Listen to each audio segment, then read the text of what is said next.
Welcome to the Frequency DJ podcast. I am your host, Ruth, and with me today I have the fully connected and utilizer of all things fear so that he can live his most embodied and authentic life and help others do the same, Miroslav Petrovic. Miroslav is a TEDx speaker, teacher, facilitator, and founder of the Enlivened Speaking Institute, where he teaches speakers how to go beyond didactic presenting to delivering their message in a powerfully embodied way that is enlivening and engaging for audiences. And I would even go as far to say that he teaches you how to go beyond your mind and into your body to speak from it and therefore have a more authentic connection with the audience. Would you agree with that? Yeah? And I love, I'm hearing a bit of feedback. Oops.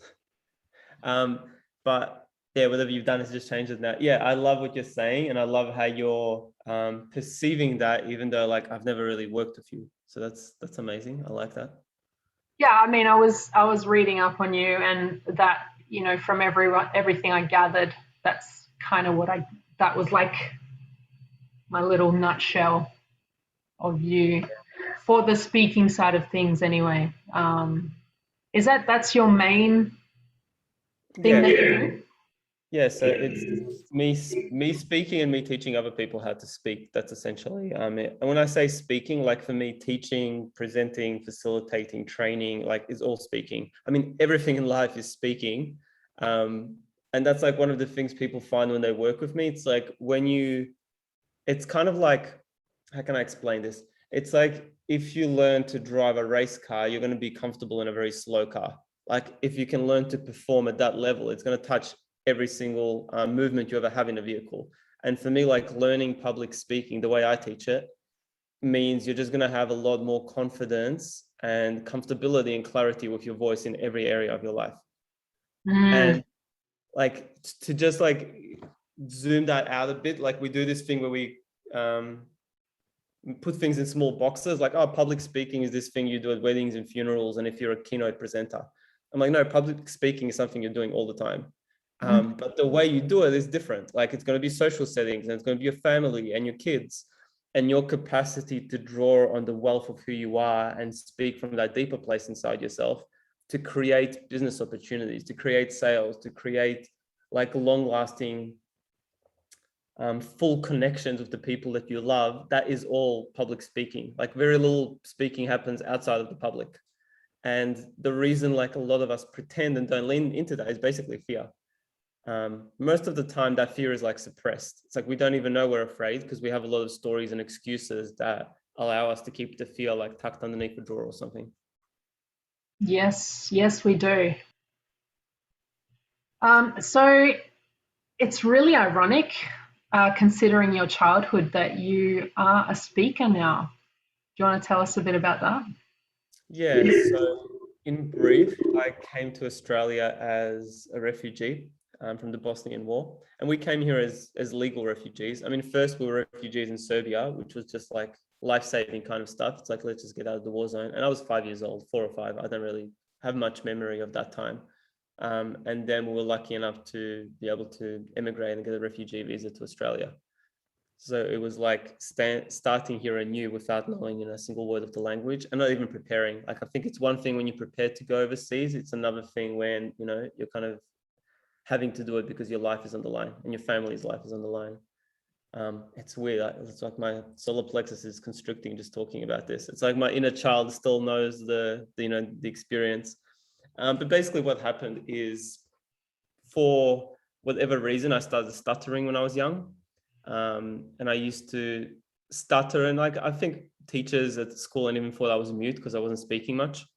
So I was very shy, very introverted. I got bullied a number of times. I couldn't really speak back or argue or defend myself. I was a bit like,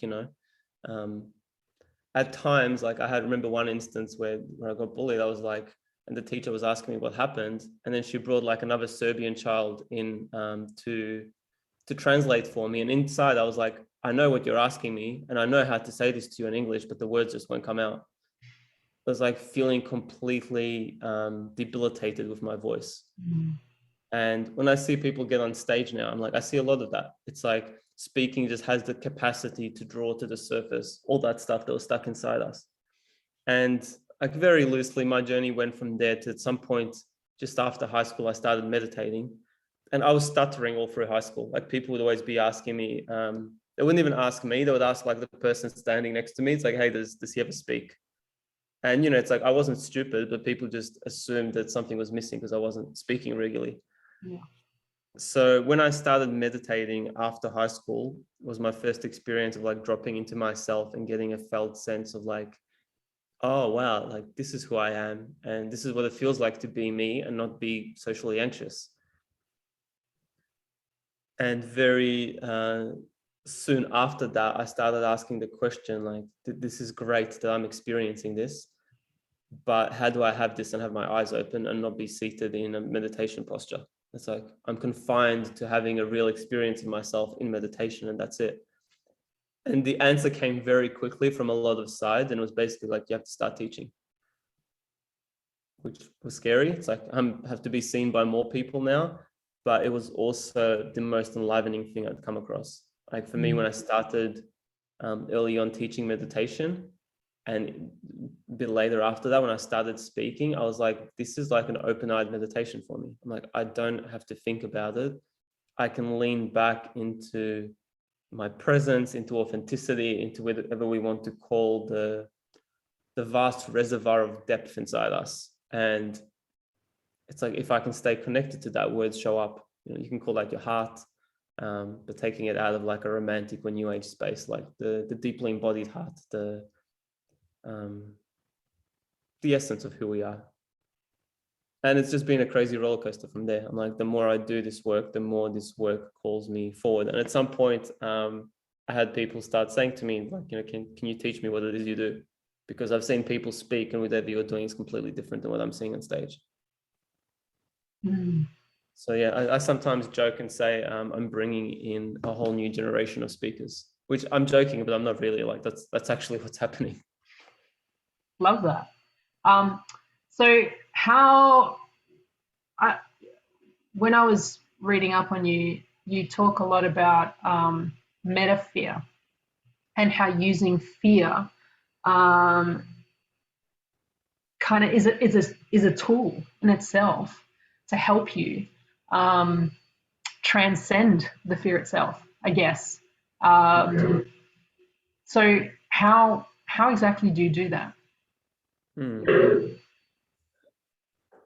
If I was to briefen it down, which is a funny expression to use, there's two things. One of them is recognizing that the fear is a real experience in our body, but it's artificial in the mind, if that makes sense.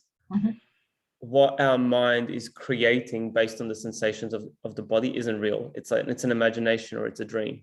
Like people are afraid to get up and speak because they might choke, people might laugh, they might be disappointed. It's like, none of that is actually real.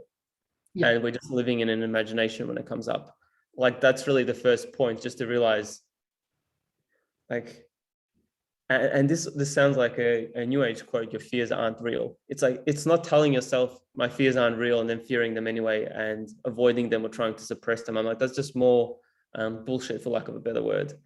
When you recognize your fears aren't real, you don't have to talk about the fact they're not real, and you don't have to tell everyone, hey, your fears aren't real. It's like, you just meet your fucking fears, and people feel that on a different level. And for me, the experience of meeting my fears is like, I can go deeper into the intensity that's happening in my body. And that's all fear is.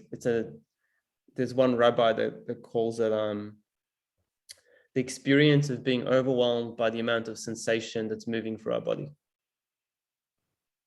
And usually we close and we suffocate to that. But if we can breathe and open and let fear open us, it's quite an ecstatic state. And we don't know what's going to happen on the other side. Because of all of those stories we've been telling ourselves, people are going to think I'm stupid or lame, or they're going to laugh at me. It's like, we've never actually had the experience of meeting the fear and going through the doorway. And the thing is, when you're meeting fear, it's a massive initiation into presence. It's like the presence dial goes from like 2 to like 100. And this happens all the time. Like it's inbuilt in our nervous system that if a gorilla is chasing us, I don't know many people have been chased, but this is what I've been told.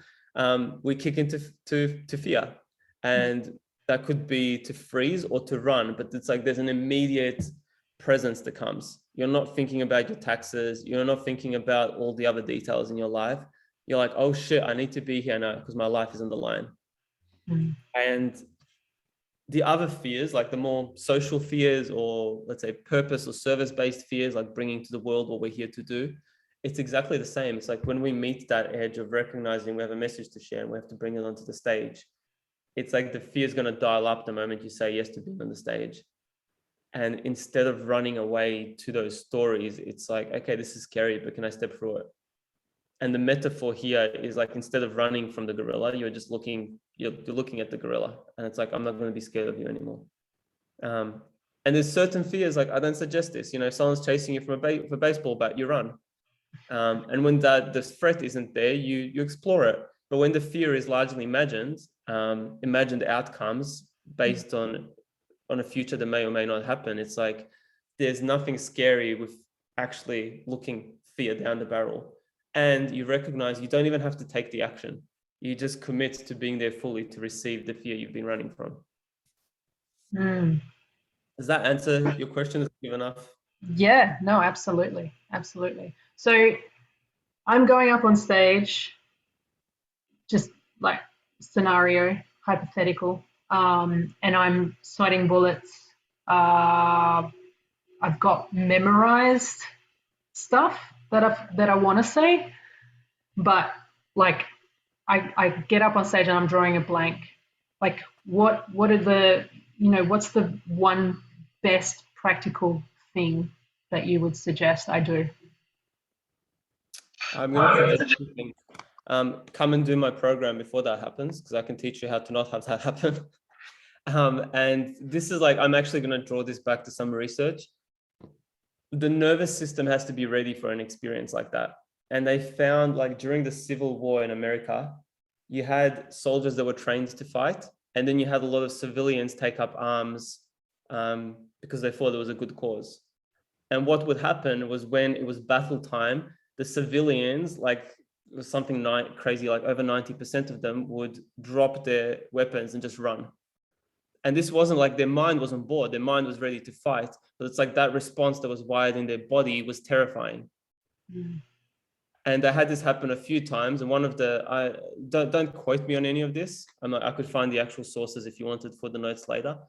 But one of the generals kind of cottoned onto this, and he started using it to his advantage. He's like, the first line we're going to have is going to be civilians. You guys are going to fire one shot and then you're going to run. And then we're actually going to get the servicemen to step in. And to draw this back to your thing, it's like, you need to have a couple of experiences where you can meet the intensity of whatever it is. Like in this case, it's war and it's a battle, but stepping on a stage is an intensity of being seen. And that's going to flood your nervous system. And it's like, you have to let yourself stand there and breathe and receive that, and have not your mind, but your nervous system calibrate and recognize you're okay. It's So like, allow the time to just recalibrate. Yeah. Okay, I get and a that. lot of the time, like in my programs, that's the first thing I get people to do. I'm like, you don't need to speak. You just need to get up there and let us have the experience, like me and you and the rest of us in this space, have the experience of letting your nervous system settle. And that means going through the fear. It's like what I was talking before about philosophically. This is about giving people the physical experience of it. Mm. And when the nervous system settles, it's like something else can come online, which is more authentic than trying to speak through the fear. I'm going to pepper in one more thing here. I write about this a bit more detail in my book, but for me, there's two styles of speaking. One is the old school style, where the way we control fear through the old school style is by memorization. Because I don't have to be intimate with you and I don't have to let you in if I'm perfectly memorized and scripted. Mm. It's, I can keep you at a distance, and I know that the fear is not going to come up because I know exactly what I'm going to say next. The problem with this approach is it can be a bit dehumanizing. and you're going to feel like I'm just reading a script in my head. I may as well just hand the speech out to you, you know? There is times when this approach is useful and I would suggest it. But 9 times out of the 10, the world we live in today, it's like, I feel we're evolving beyond this. And for me, the other style is practically my journey through speaking, and I call it Enlivened Speaking. And with there, instead of using memorization to manage the fear, we use relationship. Like if I'm in relationship with you and if we have rapport, if I stuff up, we're probably just going to have a laugh about it and it's going to be fine. If I feel I need to be perfect and memorize and I stuff up, then I'm like, I'm fucked. But to go through a relationship means not suppressing the fear, it means journeying through it. And to draw it back to the example you used, it's like if you're paid to be giving a talk and you haven't done this, you don't want to be stuffing around and letting your system calibrate the first day you're on stage. You want to do that in a training environment. So when you do get up on stage, it takes you like, you know, instead of it being 2 minutes on stage of you just standing there and trying to find your feet, it might be like 2 or 3 seconds. It might be something you can do before you even get on stage. And instead of it being like a massive dial up, it's more like pouring a blue liquid into a red liquid, you know? It's like, it can be a flow or a transition between the two, as opposed to being like, I'm hit by presence and I don't know what to do now. Yeah, sure. Okay, that's actually really good advice. I spent probably about 2 years ago. I thought I wanted to go into speaking, and I spent $6,000, and this is with an American company, where they were great with the things that they focused on. You know, I got a lot of contact and with them throughout however many months it was that they were, you know, doing the program. But yeah, I got to the other side of that and I was like, I don't think I want to do this. So it's really interesting, isn't it? Like, whereas I think, you know, when I was researching you and I was reading all about you, I actually watched your TEDx talk as well. And you were quite captivating, and you know all the stuff on your website that I was reading, I was like it was pulling me in, like it was very good. And I was like, man, if I wonder, like comparing the two, if I would have, you know, if I ended up finding you 2 years ago instead of those guys, where I would be today. I probably will end up. I mean, I still stand in front of large audiences now, but not necessarily to, like, not as a speaker necessarily. I do speak, but I don't, you know, I don't do a full presentation or anything like that. But I still get quite nervous, even though I love it, which is really I've interesting. got like full goosebumps as you're speaking to this. I'm kind of like, well, I'm glad you found me now, because this seems to be a part of your path and purpose and, you know, the service you're bringing to humanity. Yeah, no, I agree. I feel like this podcast in itself for me has been just teacher after teacher of like, and every time like I interview someone, I'm almost like I'm drawing from them and I'm leveling up every single time I interview someone new, which is amazing. So yeah, anyone that, you know, if you're short on cash, just start a podcast, guys, and interview really cool people, and then you can go from there. But no, I agree, and I think, how spiritual would you rate yourself out of, you know, 0 being obviously nothing, not spiritual at all, like, and 10 being I'm all the way woo, man. This is really interesting. Like 100, and also in another way 0. Like I don't have too much of an interest in, you know, the what would I call it? It's like I don't have an interest in I want to say like New Ageism. Sure. Yeah. But everything in my life is built around the spiritual path. And when I say spiritual, I mean like being fully and wholly integrated in who I am as a human and spiritual being, like having no parts of me that are divided inside myself. And that for me is just another way of saying enlightenment, like being unbroken in our movement through life, where all parts are on board with like, oh, this is what we're here to do. So like my whole life and everything I've achieved on the stage and in business and in academia has all been like with that goal in mind. It's like, okay, this is where I'm going, and it's like I'm just going to meet everything that's between me and that. And I don't really have too much interest in deviating. Like there was other things I could have done when I was younger, which probably could have given me more success. And I was like, my heart's just not in it. And at the end of the day, I want my spirituality more than I want success. And there's a trust that the success I want is going to come through this, and I'm going to enjoy it a lot more than if I deviate from this to get to success. Okay. I ask because, you know, depending on who you are and how you view spirituality, I guess you know, there are those different levels, I guess, of people. Not even levels. I guess people that see spirituality in maybe different ways.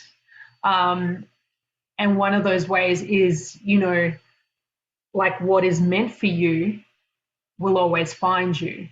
Like your path is your path. Like, and even though you might deviate because you made like a different decision, it doesn't matter because it's you're always going to come back to whatever's meant for you. I'm wondering where you're at with that and with like, meeting people because you're meant to meet certain people because, you've either got something to learn from this particular person so that you can level up, or, there's things that you need to work out together, or, stuff like that. Where do you sit with that kind of stuff, that level of spirituality or that kind of spirituality? I mean, that's the line for me. I feel the missing piece I see in a lot of spiritual circles, and that I spent a lot of time navigating through myself, is waiting, as opposed to recognize that it's going to come through doing. And doing can come with a stillness. Like it doesn't have to be hustle. But like I spent a lot of time, like I knew very early on, like when I started walking this path, I'm like, oh, I'm going to be big. I'm like, whatever I'm doing is going to be like similar to like Tony Robbins level in a few years. Well, whatever a few years is. And it wasn't like, I want to be the next Tony Robbins or whatever. I'm like, that's not what I want. I want to serve my path fully. And I can see that's the trajectory it's taking me in, because what I'm bringing isn't really readily available in the world. And in being with that, I spent a lot of time just waiting and being like, oh, well, this is my path and it's going to come to me. And it's like, and I was broke and poor and bored and just being like, I want to be in fucking service already. And it wasn't going to come to me through that. So there can be almost like it's like beyond stagnation. It's like, it's dead. There's no life moving through being in that place. And like what I realized and what I say to a lot of my students, and I offer to like the spiritual community at large, is recognize meditation or flower essences or yoga, whatever got you into this path. But unless you're going to be a renunciate and that's where life is pulling you, you're probably going to have to penetrate the market at some point. And that is actually your fucking spiritual path. Like it doesn't look like it anymore because now you have to trust yourself, and it's not going to look like the thing that everyone else labels like spirituality from the outside. But for me, my first sales call was like a godlike experience. I'm like, the state I dropped into is as powerful as anything I've been in during meditation, if not more.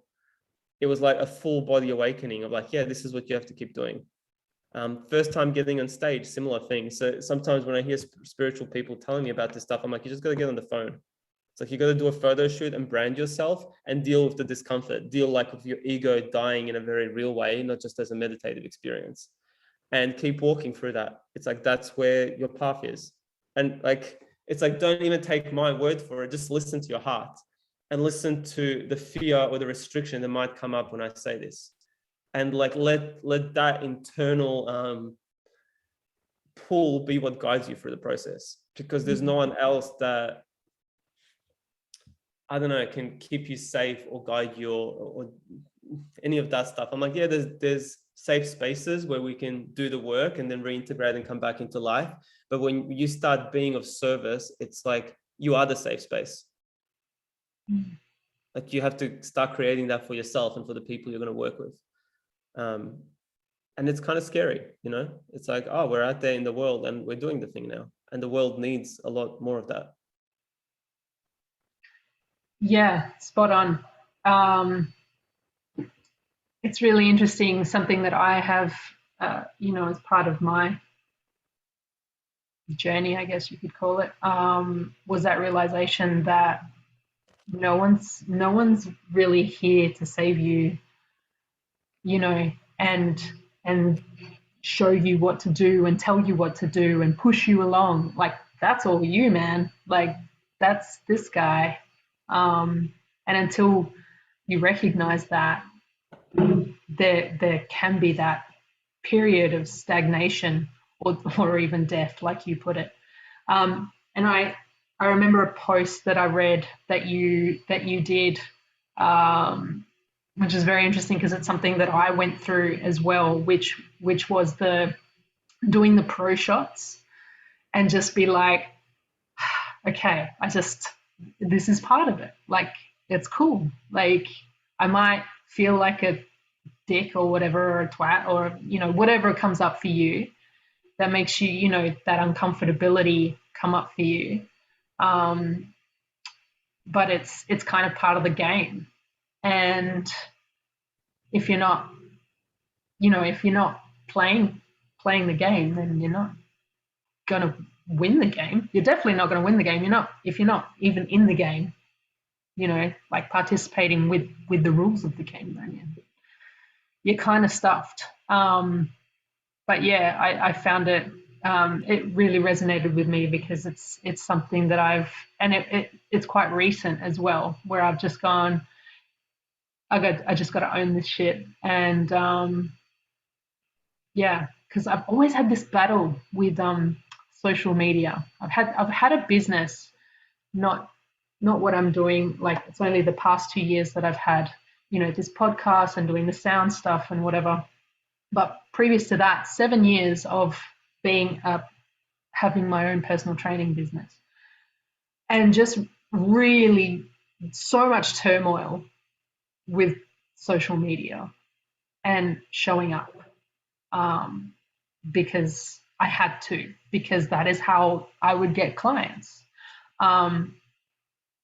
Yeah, but I think I've done like a full 360 going up, right?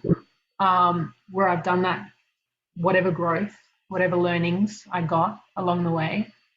And now I'm like owning my shit and like loving it. But also still that part of me that's like, I really have to do this. And I think a lot of people, especially small business, struggle so much with that side of things. But it can be beautiful as well. The way your perspective around it is huge.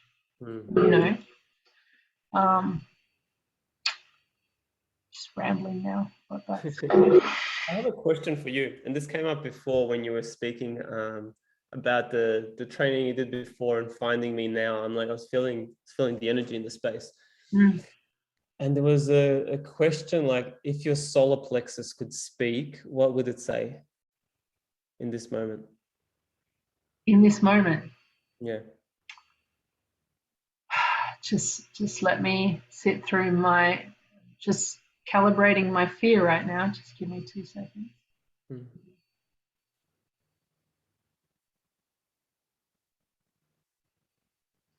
One word keeps coming up is just own. And own what? Own me. completely, fully, authentically. I'm perfect, exactly as I am. And there's been forever resistance with that. And what does you owning you like fully and perfectly, what's different in the way you're showing up or what you're doing than where you are at right now?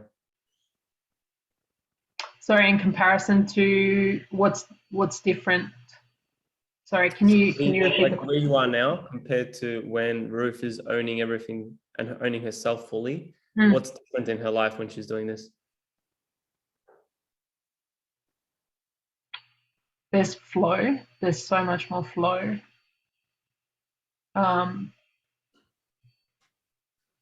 Carefree.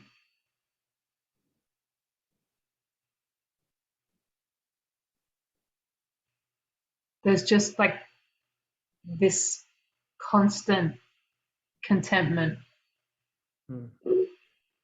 like just a joy in everything, in every moment, and you know, whatever will be. Just that accepting everything. I'm like, there's one or two more questions here, but I want to check with you. Is this okay? Because we just kind of dropped into your inner world. Absolutely, I'm down for this shit. Yeah, for sure. Like, what's stopping you from being more in that place right now?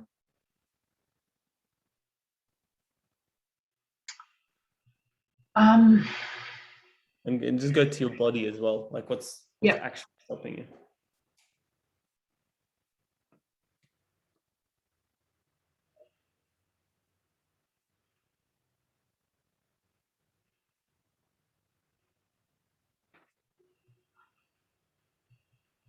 I mean, that age-old thing where if you are fully yourself and you allow yourself to fully be seen, then you can get rejected.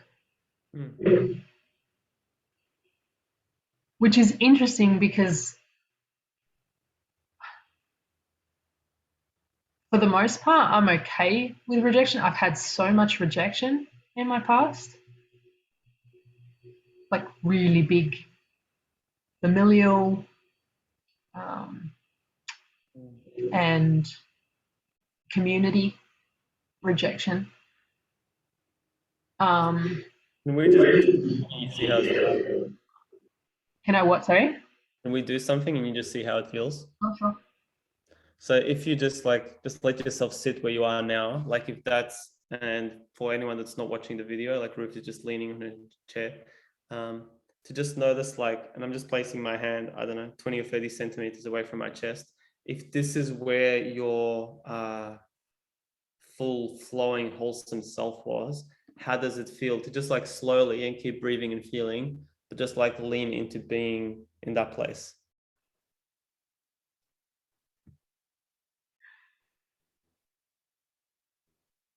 Am I putting my hand there as well? You don't have to lean in your chest forward if you want.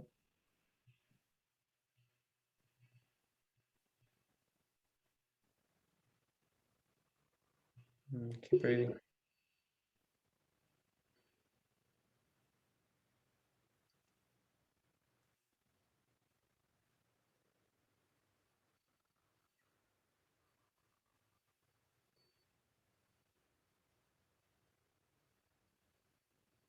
There's just a feeling of like, how does it feel being here for you now, Ruth?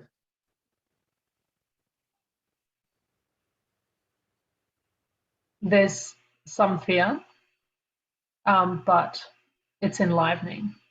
And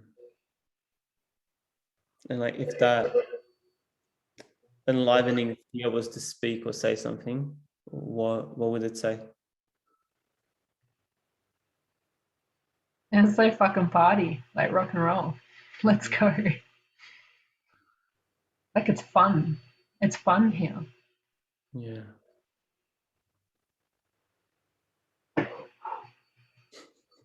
It's beautiful as well. Just like watching you lean in, I'm like,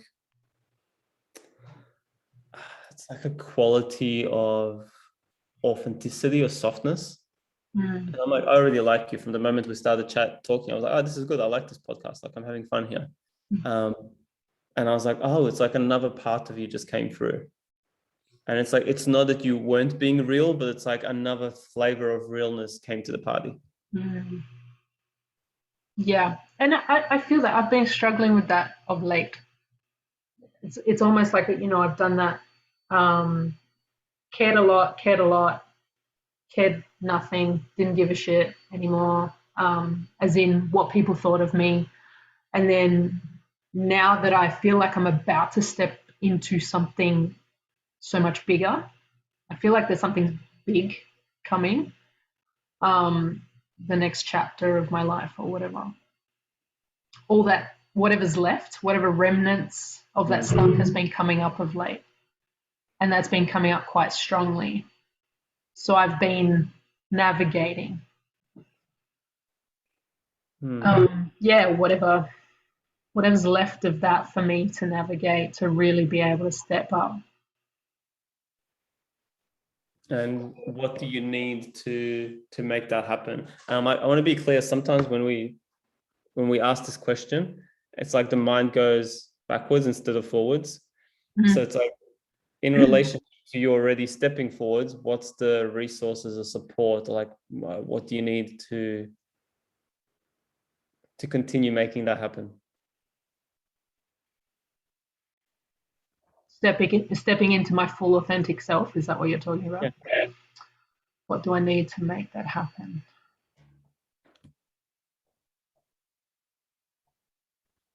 I think the people around me are instrumental, like the close people around me are instrumental in that.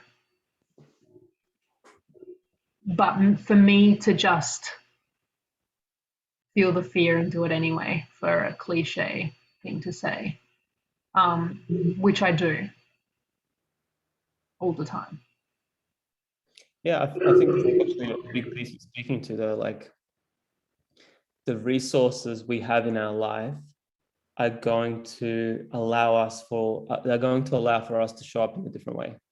Like, I was speaking to someone recently, and I was just saying to her, I was like, the part of you you're pretending to be, I'm like, you can keep doing that, but I'm like, I'm just not like interested or invested, or I'm not sold. It's like, I can see so much more power and potential for you, and it's like, it's in the grasp of your hand.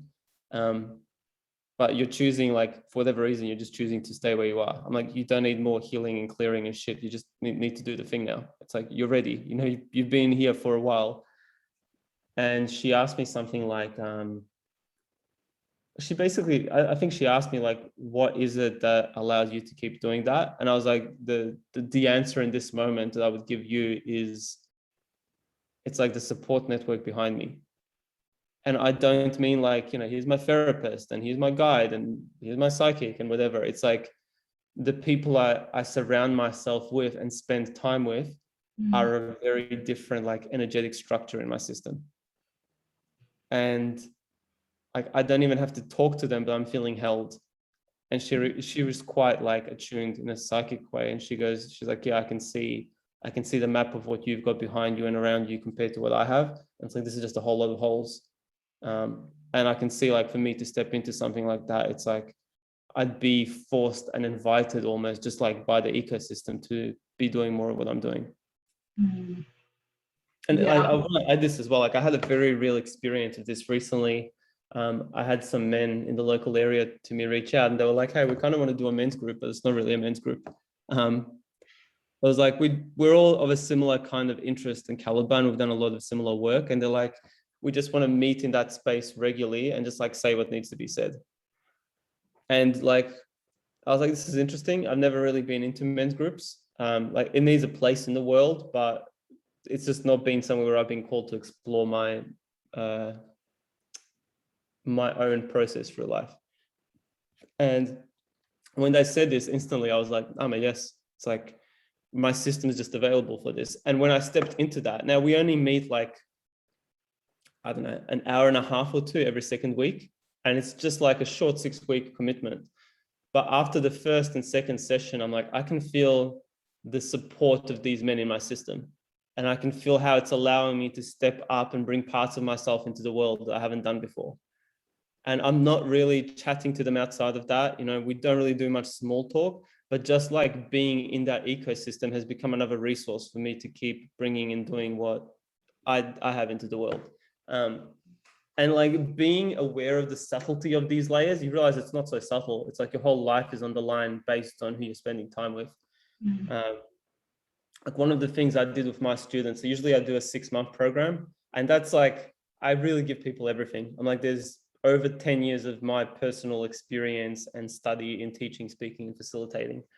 And after they go through that process, even though 6 months is a long time to integrate this stuff, like if you do it like I did in, weekend or like 1 week workshops, you kind of get a lot of dump of information and energy, and it's like you have to sort it out and integrate it. Over 6 months, you kind of drip fed, and you have the opportunity to apply it, to do some talks, to bring it back to the group and say, hey, this is how I went. But what I've actually found is at the conclusion of that, I was like, the business model is like, usually you want to be upselling and, giving people the next thing. And I was like, we don't need an upsell. Like what we need is a downsell. I'm like, I'm going to be available to you guys like 1 hour a month or whatever. I was not specific about how long. The calls go for longer than an hour, but it's like 1 call a month. We're just going to drop in. You guys are going to share your wins with me and what's going on. And we're just going to talk, and I'm just going to support you. I'm like, I'm not going to train you. I probably won't even coach you, but you're going to know that me and the rest of this ecosystem is here supporting you to actually like weave your threads into the world, and to know that if you fail, there's somewhere to lean back on. It's like, we're going to hold you and support you so you can step back out there again. And it was fascinating because a couple of my students kind of brought this conversation to me. They were like, we don't really need you to teach us anything else. We just need you to be there. And yeah, it's like, I don't know how else to say this. There's one more piece I'd probably throw in, which I think is a big thing for me, is when we as facilitators work with people, where are we standing? What's our relationship to it? Like if I'm purely in Mr. Businessman or Businesswoman or, whatever, boss, business person, it's like, it's very transactional. You give me this, I give you this. Before I really kind of broke through another layer of success, I had someone ask me, what do you want in a mentor? And I was like, my number one value is I want them to actually care. And I'd spent tens of thousands of dollars on mentors at this stage, maybe even like in excess of 30 or 40. I was like, I just want someone that cares. I want someone that's in my corner and they want to see me succeed. And the quality of that is care. It's not just like, here's the things you need to do, go do it. And that's been a big piece for me. It's like in the 6-month program, I'm standing behind people and I'm supporting them, but I'm like, I'm also standing in front of them. There's kind of an encouragement of like, okay, you can do this. Like, I'm going to support you to see your potential and to walk forward. In like after that, like the 1 year support program, it's more like I'm on the sidelines now, or I'm in the grandstand and I'm watching you, and it's like, I'm watching you, but I'm watching you here as a support person. And it's like, I'm out there in the field in my own way, but it's like, I'm not here to jump on the pitch and coach you. It's like, I can support you with that, but it's a very different role. And energetically, like what the students do is they have 1 call a month without me as well. And at first they were like, oh, we want you to be there as well. And I was like, no, I can't. I'm like, I'd love to be, and I'd love to see like you guys basically get up and present to each other. But I'm like, that's not my role here. Like, you need to do that without me to realize you can do it without me, and to realize like all the things you've received from me over the past 6 months, how they're moving in your life. And it's been like tremendous seeing people step through that. And it's like if you want to go on a more spiritual and a more macro level, it's basically like, I can't be playing daddy for you anymore. It's like me being the teacher that loves and supports. It's like there's a time and a place for that to create a certain type of breakthrough. And then it's also like, okay, can I release the role I've been playing so you can step further, so you can find the resources to keep stepping further into that yourself. And I'm meeting you more like an equal with a few more years of experience. Is that kind of making sense? But I'm like, I'm putting a lot of perfect sense. Kind of like an energetic dynamic that's happening in the background. Mm. I it, like I get it absolutely. I feel like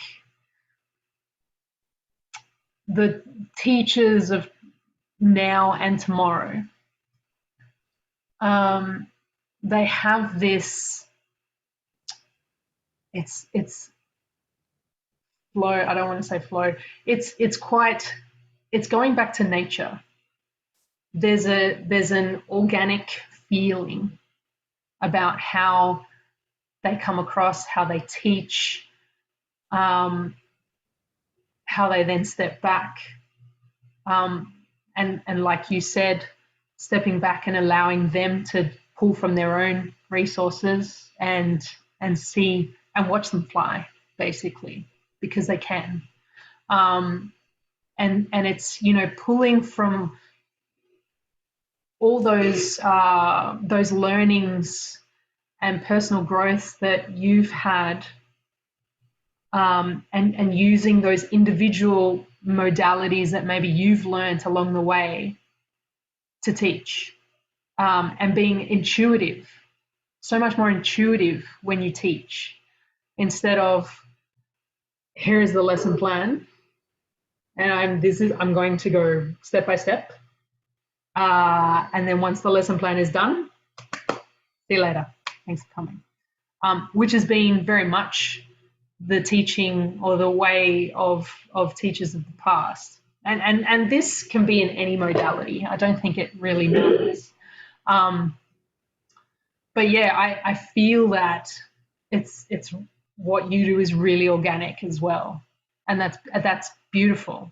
It's the people that I have on my podcast. They're all very organic, and it's not just one modality that they're spouting forth. It's like all the different things that they have learnt in their lifetime, and then they intuitively use whichever one of those that their student needs at the time, because they can see that they may need this and then they need a little bit more of this other thing, um, because they can see that that's how they're going to thrive. It's like that analogy of not being able to teach an elephant to climb a tree, because they never can. Like, yeah, it's that going back to nature, going back to being organic and flowing with what people need.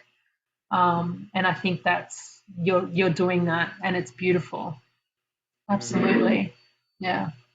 Yeah, thank you. And that is my relationship, Tom. Like that is the only way forward. And we can't go too far in that, and people can get up on stage and facilitate completely unprepared, and like that's a disaster. Mm, Like when you have a certain level of mastery, you can improvise. sure. Until you have that level of mastery, it's like have stepping stones. And I'm like, this is music, but facilitation, speaking, it's like there's also rhythms and pulses we're following in the background that aren't obvious. And it's like, I don't know, listening to a jazz pianist or something talk, it's like they can just feel what needs to come next, like the next note. It's not like they're going in their head and searching and then coming back. It's like, oh, my hand just needs to move here. Mm. And I find like that level of facilitation and training is very similar.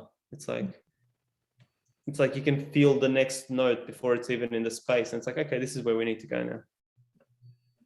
Well, to me, life is sound. Is like everything is frequency. There's a vibration to everything, and so therefore everything gives up a frequency, and therefore there is this orchestral like thing going on where there are all these sounds and all this music being played, not in like a play a song on Spotify kind of music, but music where there are things going on unseen that are actually kind of having to move and flow together for this to kind of for reality to happen. Yeah. Mm. What is the I saw that you went to India. I presume to study yoga or to do yoga. I'm assuming. I have no idea. And the Amazon and that kind of stuff. Either of those things, that they bring up really scary moments for you? Yeah, I did. Want to share? Yeah, I mean, there's a couple of ways I can go with this. So with India, I didn't really go to study yoga. I went more so to meditate. And one of my first experiences there was like I spent a few days in a little town where one of the traditions I've been very touched by and had the blessing to study with, like the main guru lived there and he died there, and the temple commemorated to him is still there. So I went there for a few days and I ran into a friend from Melbourne, and he was like, "Oh, we're all going to this ashram. Do you want to come?" I was like, "Sure." Like, I've got no plans. I literally came to India with one spare change of clothes and an empty backpack. I was like, I'm kind of just here to meditate and I don't really need to sightsee. I don't really need to do anything. I just need to be in India. So I was like, cool, off we go to the ashram. We got to the ashram. Like, firstly, the meditation was very, very dry for me. I'm like, I can do this, but I'm bored. Like, if I'm just being honest, I'm bored. And within like the first day, this was pretty much all Indian people, and it was like quite a large live-in ashram. It was almost like apartments, very, very basic, but like multi-story buildings with like one bedroom, bathroom, not even a bedroom. It's just like a bed and your bathroom. And I had heaps of people living here. And almost all Indians, apart from the few of us Westerners that came to Melbourne. And I'm walking through it, and this woman dressed all in white, white hair. She's like, almost looks like a white witch kind of vibe. She was like a character from Lord of the Rings. It's like this sea of Indians, and then there's this one white woman that's like tiny in white hair, and she walks over to me and we start speaking, and it turns out she's Swiss and she's lived at that ashram for quite some time. And she was like, "Come over and visit me." And I came over to visit her, and she goes, "What are you doing here? You don't belong here. You should be out in the world." And I laughed. I was like, "Yeah, I think that's why I came here, to realize that this lifetime, this isn't where I'm meant to be." So India for me was like, I was meditating 12 hours a day and also recognizing this isn't my calling in this lifetime. It feels like I've probably spent a lot of time alone in isolation and meditation before I got here. And I was reflecting to a friend just like yesterday. I was like, for me, meditation in this lifetime, it's like, it's a resource to keep doing what I'm here to do. Like, my life has to become a meditation, not meditation becoming my life. It's like, it's the same, but it's slightly different in that, can I bring meditation into my sales and speaking and relationship and family and everything else I do? It's a very it's a path of action as opposed to renunciation. And I'm not alone in this. I'm like, I see what I'm doing is like a lot of us that are in the market. Like, this doesn't even have to be a Western country anymore. Like, anyone that's in the marketplace, if you're buying and selling and you're not in renunciation, it's like, this is going to be relevant to you in some way. So that was that. It wasn't really scary, but it was definitely very affirming of like, this is where you need to go. In the Amazon, I'm like, I could tell you scary stories, both like internal and external. I got held up at gunpoint. We had all our stuff taken from us. I'm like, I don't really feel to get into the details of that story right here, but I would say it was very liberating, and very affirming of my values, like, yeah. I don't know if you feel like an aliveness to follow anything in there. If so, I'm happy to explore it. Just what your values were. So after this happened, I remember sitting there, and the group of us, we were all together in a retreat out in the Amazon. They got held up, and we were sitting there and speaking. And one of the guys was Colombian. We were in Peru at the time. One of the guys was Colombian, and he goes, "These guys are gone. They've got what they need. They're not coming back." And I was like, "How do you know?" He's like, "This happens all the time in Colombia." It's like, in his system, this was like, just like water off a duck's back. It's like, they've got it. They're gone. We're all good. Yeah. And for me, I was like, nothing's really worth losing my fucking life over. I'm like, yeah, I'm getting a lot of value from this retreat, but if I'm going to lose my life, I'd probably prefer not to do that. Mm. And in the space of this conversation, it's like something just shifted in the whole group. And then it was like, no, it feels good. Like, let's stay and finish out the 2 or 3 days we've got left here. Mm. And there was a feeling of, I would probably say calm, which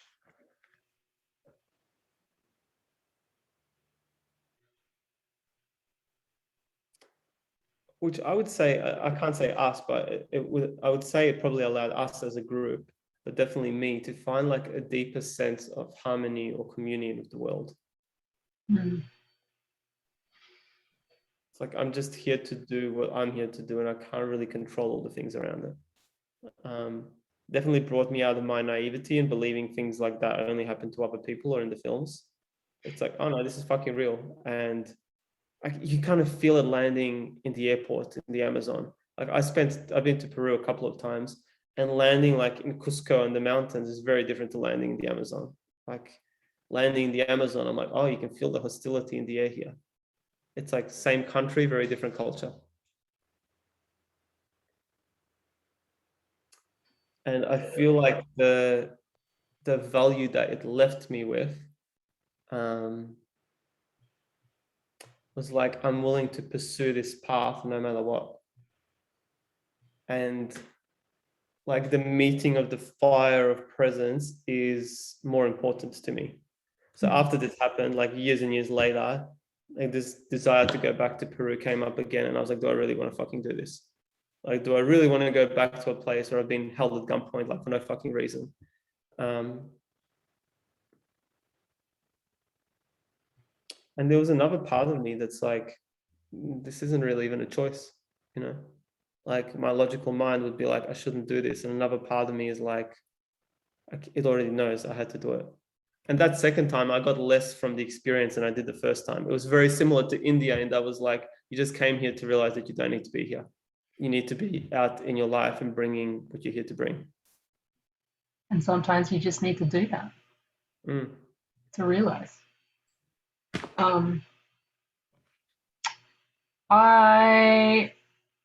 One more question, because I'm eating into your going extra time. So real quick, what do you think is going on in the world right now? What part of the world? A whole lot, like in a broad sense, not the minute detail. Okay, I I'd ask say this question to every guest I've got on here since I I started. feel like we're in a time of great polarization. And I remember years and years and years ago listening to other spiritual teachers mention this. There's a time of great polarization coming up. I didn't really, like, now I remember the words. I don't know what they were talking about at the time.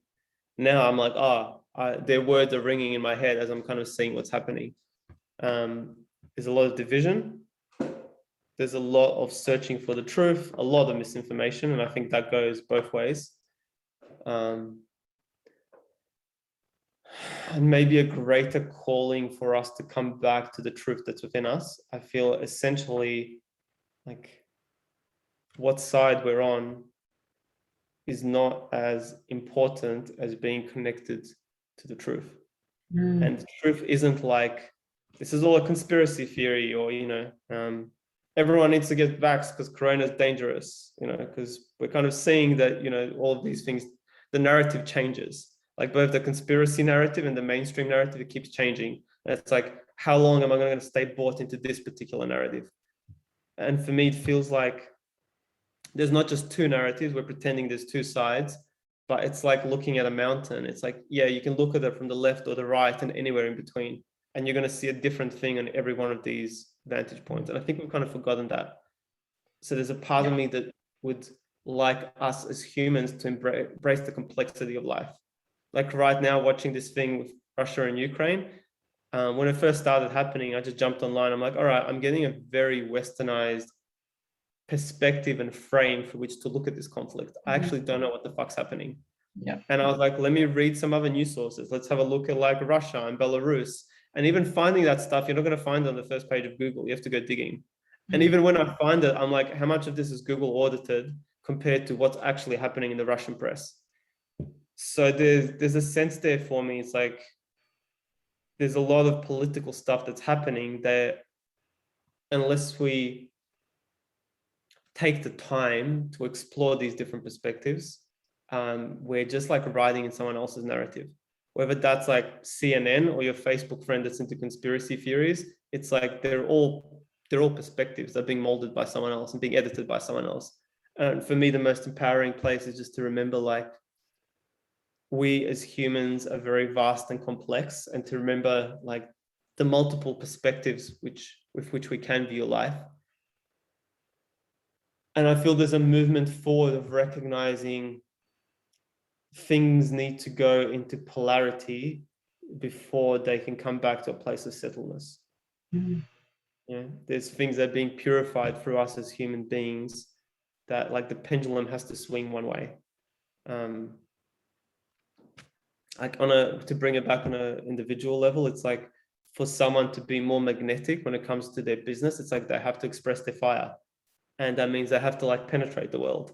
They have to ask for the sale. It's like after you've done that, then it's like life opens up and you can be a lot more receptive. But until you've done that thing, it's like you're just doing manifestation things in your head which aren't leading anywhere, or not as much as they could be. So I'm seeing this sense of like what we as humans are doing seems to be like polarizing the expression into two different directions. And I'm hoping awakening happens through this. It's like the narratives around us aren't real, and there's a lot of agendas in all different channels. Can we be